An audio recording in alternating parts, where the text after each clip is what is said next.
A while ago, I released a video titled, How Much Do You Like Democracy? If you haven't already watched it, I've left a link in the description. It is short and you should watch it. The video is basically about democracy and whether a supporter of democracy should go with a democratic decision to implement autocracy or fight for democracy even when it is undemocratic.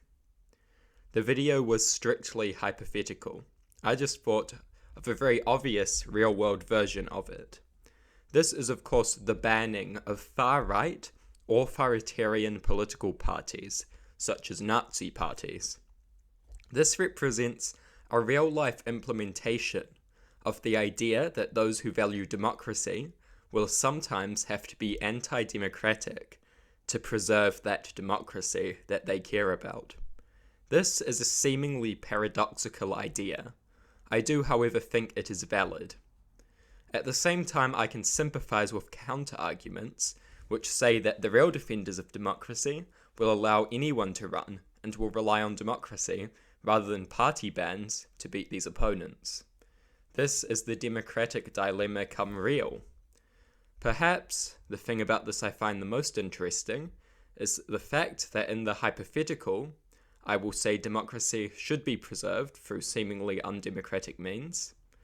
I supported in the hypothetical situation going against democratic voting for autocracy and preserving democracy anyway. Suddenly, when it comes to a real-life example, I feel kind of uncomfortable with banning parties. This is of course contradictory. Perhaps it is because on some level I fear party bans being used because I think they might be turned on left-wing parties, for example.